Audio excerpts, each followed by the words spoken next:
नमस्कार, बहुत स्वागत है आपका एमपीसीजी सुपरफास्ट 100 खबरों के साथ मैं हूं रीनू यादव। सबसे पहले भोपाल से बड़ी खबर करेंगे। झोतेश्वर जाएंगे सीएम शिवराज, श्रद्धा सुमन अर्पित करने जाएंगे सीएम शिवराज। स्वामी स्वरूपानंद सरस्वती के अंतिम दर्शन करने जाएंगे। थोड़ी देर बाद नरसिंहपुर के लिए होंगे रवाना।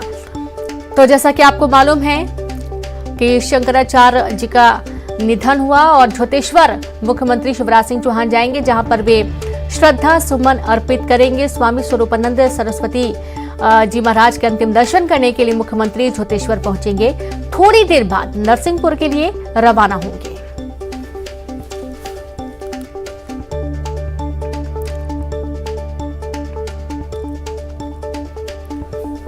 तो भोपाल से आपको ये बड़ी खबर दे रहे हैं और आप ये कुछ तस्वीरें भी देखेंगे जहां पर शोक की लहर दौड़ी हुई है। गमगीन पूरा माहौल नजर आ रहा है। झोतेश्वर जाएंगे मुख्यमंत्री शिवराज सिंह चौहान, जहां पर वे स्वामी स्वरूपानंद सरस्वती जी महाराज के अंतिम दर्शन करेंगे, उन्हें श्रद्धा सुमन अर्पित करेंगे और अंतिम दर्शन करने के लिए थोड़ी ही देर बाद नरसिंहपुर के लिए मुख्यमंत्री शिवराज सिंह चौहान रवाना हो जाएंगे।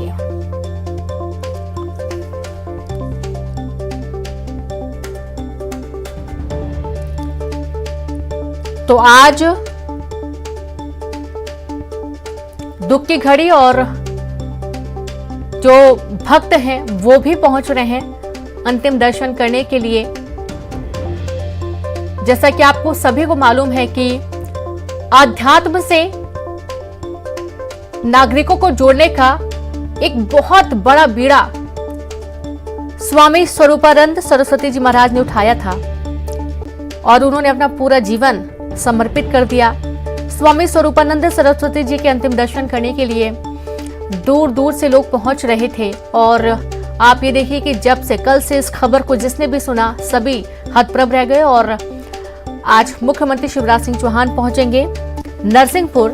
तो वहीं आज दोपहर 2 बजे नए शंकराचार्य की घोषणा होगी। शंकराचार्य स्वरूपानंद सरस्वती की समाधि के पूर्व होगी उनके उत्तराधिकारी की घोषणा। शंकराचार्य के निज सचिव स्वामी सुबुद्धानंद करेंगे घोषणा। गंगा कुंड से होगी नए शंकराचार्य की घोषणा। बड़ी खबर आपको दे रहे हैं नरसिंहपुर से। आज दोपहर 2 बजे नए शंकराचार्य की घोषणा होगी। शंकराचार्य स्वरूपानंद सरस्वती की समाधि के पूर्व होगी उनके उत्तराधिकारी की घोषणा। शंकराचार्य के निज सचिव स्वामी सुबुद्धानंद करेंगे घोषणा। गंगा कुंड से होगी नए शंकराचार्य की घोषणा।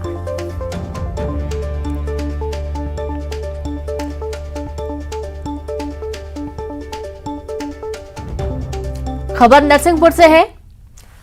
काफी दुखद माहौल, गमगीन माहौल इस वक्त देखने को मिल रहा है। यहाँ पर आ रहे हैं और दर्शन यहाँ पर कर रहे हैं, जिनकी सूचना मिल रही है।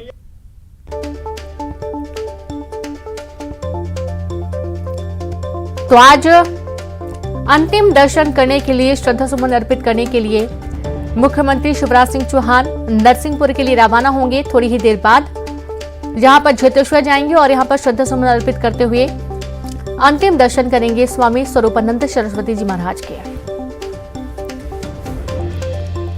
और चलिए सीधे रुक करेंगे, संवाददाता प्रतीक अवस्थी जुड़ गए हैं। प्रतीक, काफी दुखद माहौल इस वक्त देखने को मिल रहा है, क्या कुछ चल रहा है? थोड़ी देर में मुख्यमंत्री भी रवाना होने वाले हैं। देखिए, बिल्कुल 12 बजे के आसपास मुख्यमंत्री शिवराज सिंह चौहान भी झोतेश्वर के लिए रवाना होंगे और लगभग 1 बजे के आसपास का वक्त है जब वो यहाँ पर पहुंचेंगे और महाराज श्री के जो अंतिम दर्शन है वो करेंगे। बेशक सुबह से ही हजारों भक्तों का आना जो है झोतेश्वर, जो जहां उनका आश्रम बनाया गया है, जहां उनका पार्थिव देह अंतिम दर्शनों के लिए रखा गया है, वहां लगातार भक्तों का आने का सिलसिला जारी है। कुछ ही देर पहले पूर्व मुख्यमंत्री कमलनाथ, जो कि पीसीसी के चीफ भी हैं, वो भी यहाँ पर आए हुए थे। उनके साथ सुरेश पचौरी, जो कि पूर्व केंद्रीय मंत्री हैं, और जयवर्धन सिंह, तमाम बड़े नेता जो है वो उनके अंतिम दर्शन करके जा चुके हैं। कमलनाथ ने यह भी कहा कि बेहद एक बड़ी क्षति जो है वो हिंदू समाज के लिए है, चूंकि कहीं ना कहीं वो उनके धर्मगुरु भी थे और लगातार उनका सहयोग हमेशा उन्हें मिला है, आशीर्वाद के रूप में भी मिला है। ऐसे में न केवल उनके लिए बल्कि पूरे समाज के लिए, पूरे हिंदू समाज के लिए एक बड़ी क्षति इसे हम कह सकते हैं। तकरीबन 1 बजे तक ही जो दर्शन है पार्थिव देह के वो भक्त कर सकेंगे। उसके बाद विधिवत रूप से उनका दूधाभिषेक होगा, पालकी में शोभा यात्रा निकाली जाएगी, जो राजराजेश्वरी मंदिर है वहां परिक्रमा होने के बाद जो उनकी भू समाधि है उसके कार्यक्रम को संपन्न किया जाएगा। 3:30 बजे का समय जो है भू समाधि के लिए निश्चित किया गया है। इस बीच तमाम जो धार्मिक क्रियाएं हैं उन्हें भी किया जाएगा, पूरा किया जाएगा। और बेशक सुबह से, जब से कल से खबर पूरे देश भर में फैली, उनके अनुयायी एक एक करके अन्य राज्यों से भी आ रहे हैं। छत्तीसगढ़ के भी मंत्री जो हैं वो यहाँ पर आए हैं। आकलन ये भी है, जो सूचना मिल रही है कि संभवतः छत्तीसगढ़ के मुख्यमंत्री भूपेश बघेल भी आ सकते हैं। ये ऐसी सूचना आ रही है सामने। जो भी हो, चूंकि हर खासोआम उनका भक्त था, उनका शिष्य था और 99 वर्ष की आयु में कहीं ना कहीं वो सभी को छोड़ के गए हैं, लेकिन उनका आशीर्वाद सभी पे बना रहे और इसलिए उनकी समाधि भी जो है, भू समाधि जो है, वो यहाँ पर बनाई जा रही है। जी बिल्कुल बिल्कुल। और जाहिर सी बात है, स्वामी स्वरूपानंद महाराज जी ने अपना पूरा जीवन अध्यात्म की ओर रखा और कितने लाखों करोड़ों लोगों को उन्होंने अध्यात्म से जोड़ने का प्रयास किया और काफी उन्होंने सफलता भी हासिल की। और आज जिस तरीके से उनके जो शिष्य हैं जगह जगह अध्यात्म को लेकर प्रचलन कर रहे हैं, प्रचारित कर रहे हैं, प्रसारित कर रहे हैं, ये भी देखने लायक है। और ये भी कहा जा रहा है प्रतीक कि कुछ ही देर बाद नए एक जो इनके जैसे इनको समाधि दी जाएगी, उसके आसपास एक नए शंकराचार्य जी की घोषणा की भी बात कही जा रही है। जी हाँ, देखिए, चूंकि दो पीठों का प्रभार फिलहाल जगतगुरु स्वामी शंकराचार्य जी के पास था, द्वारका पीठ और ज्योतिष पीठ, तो दोनों ही मठों के लिए नए शंकराचार्य की घोषणा भी 2 बजे के आसपास जो निसचिव थे सुबोधानंद जी महाराज, उनके द्वारा किया जाएगा।